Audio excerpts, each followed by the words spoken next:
सोनापुर नाम का एक छोटा सा गांव नदी के किनारे बसा था। इस गांव में एक गरीब मजदूर रहता था जिसका नाम रघुनाथ था। रघुनाथ की पत्नी सावित्री थी और उनके दो बच्चे थे, 12 साल का बेटा मोहन और 8 साल की बेटी गुड़िया।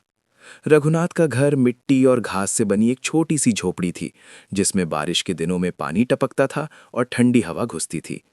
रघुनाथ रोज सुबह उठकर मजदूरी के लिए निकल जाता। कभी खेतों में काम करता, कभी लकड़ी काटता, कभी दूसरों के घरों में भारी सामान ढोता। लेकिन जितनी मेहनत करता उतना पैसा कभी नहीं बचता।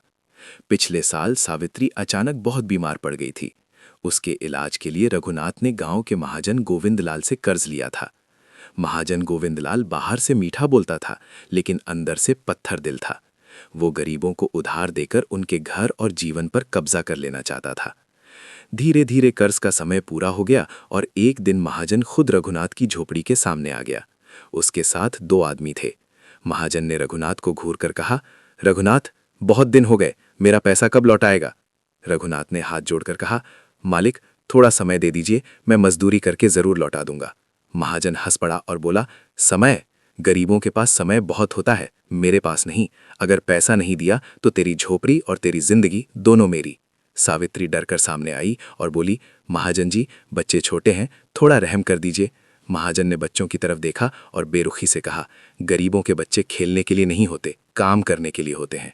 ये सुनकर मोहन की आंखों में गुस्सा भर गया, उसकी मुट्ठियां कस गईं, लेकिन रघुनाथ ने इशारे से उसे चुप कर दिया। महाजन धमकी देकर चला गया। उस रात झोपड़ी में चुप्पी थी। बच्चों को भूख लगी थी, लेकिन घर में सिर्फ थोड़ा सा चावल था। सावित्री ने बच्चों को खिला दिया और खुद आधा पेट ही रह गई। रघुनाथ चुपचाप बाहर बैठा रहा, उसकी आंखों में चिंता थी।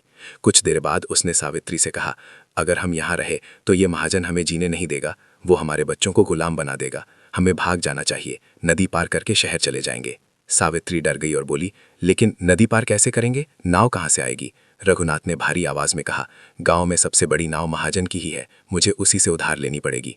अगली सुबह रघुनाथ महाजन के घर गया। महाजन का घर बड़ा था, पक्की दीवारें, बड़ा आंगन और दरवाजे पर पहरेदार।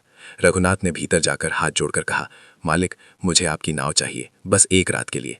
महाजन ने उसकी तरफ देखकर मुस्कुराते हुए कहा, नाव क्यों चाहिए? नदी पार करने का इरादा है क्या? रघुनाथ घबरा गया, लेकिन उसने झूठ बोल दिया, नहीं मालिक, मैं उस पार से लकड़ी लाने जा रहा हूँ। महाजन जोर से हंसा और बोला, ठीक है, ले जा नाव, लेकिन याद रखना, उधार की चीज लौटानी पड़ती है। कल सुबह नाव वापस चाहिए, नहीं तो तू, तेरी पत्नी और तेरे बच्चे मेरे खेत में जिंदगी भर मुफ्त मजदूरी करेंगे।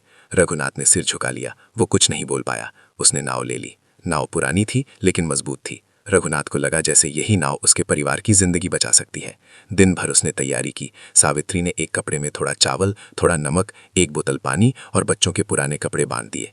रात जैसे ही गहरी हुई, गांव की गलियां सुनसान हो गईं। चारों तरफ अंधेरा फैल गया।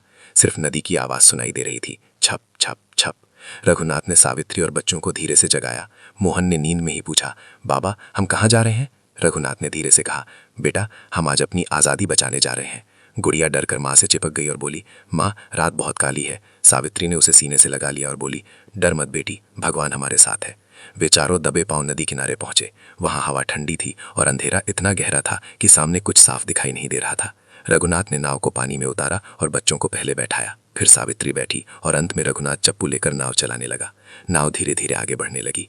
शुरुआत में पानी शांत था, लेकिन कुछ ही दूर जाने के बाद हवा तेज होने लगी। नदी में लहरें उठने लगी। सावित्री ने घबराकर कहा, रघु, हवा बहुत तेज हो रही है। मोहन ने गुड़िया को कसकर पकड़ लिया। गुड़िया रोने लगी और बोली, बाबा, मुझे डर लग रहा है। रघुनाथ ने बच्चों की तरफ देखकर कहा, डरो मत, मैं हूं, बस चुप रहो। लेकिन अचानक एक बड़ी लहर आई और नाव हिल गई। नाव में पानी भरने लगा। सावित्री चीख उठी, हे भगवान, नाव डूब जाएगी। रघुनाथ ने कपड़े से पानी निकालना शुरू किया। मोहन भी मदद करने लगा। हवा और तेज हो गई। लहरें नाव को पटकने लगी। रघुनाथ के हाथ कांप रहे थे, लेकिन उसकी आंखों में हिम्मत थी। वो अपने मन में कह रहा था कि अगर आज हार गया तो उसके बच्चों का भविष्य खत्म हो जाएगा।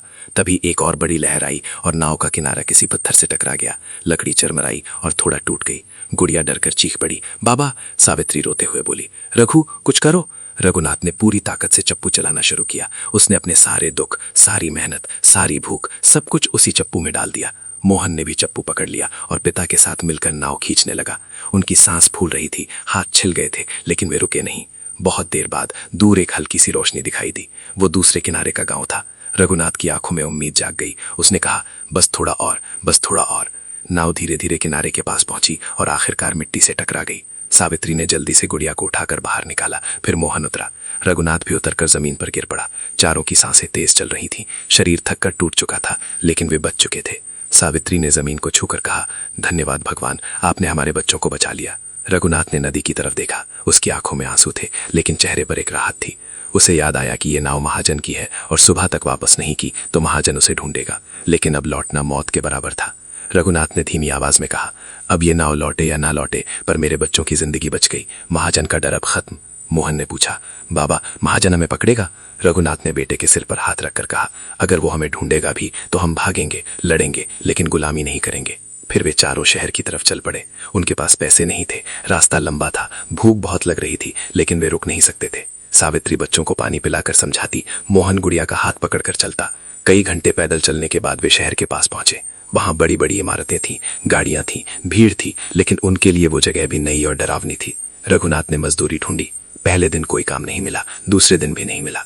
तीसरे दिन उसे एक निर्माण स्थल पर काम मिला, ईंट उठाने का काम। उसकी पीठ टूटती थी, हाथों में छाले पड़ जाते थे, लेकिन वो मुस्कुरा रहा था, क्योंकि वो जानता था कि अब उसका परिवार महाजन के पंजे से बाहर है। सावित्री भी घरों में बर्तन मांजने लगी। धीरे धीरे उन्होंने एक छोटी सी झोपड़ी किराए पर ले ली। मोहन को एक स्कूल के चौकीदार ने देखकर दया की और उसे पुरानी किताबें दे दी। मोहन पढ़ने लगा, गुड़िया भी पढ़ने लगी।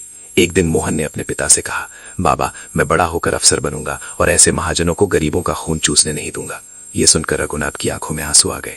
उसने बेटे को गले लगाकर कहा, बस यही सपना था बेटा, यही सपना। उस रात सावित्री ने कहा, हमने बहुत दुख झेला, लेकिन अब लगता है कि जिंदगी बदल रही है। रघुनाथ ने आसमान की तरफ देखा और धीरे से बोला, हमने दुख की नदी पार कर ली, अब जिंदगी का किनारा जरूर मिलेगा। और सच में उनके कदम चाहे कांप रहे थे, लेकिन उनके दिल में उम्मीद का सूरज निकल चुका था।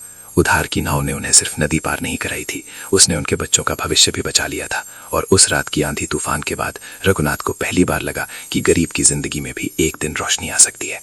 अब वे शहर में नई जिंदगी शुरू कर चुके थे। भूख थी, मेहनत थी, दर्द था, लेकिन सबसे बड़ी चीज थी आजादी। और यही आजादी उनके लिए सबसे बड़ा खजाना बन गई।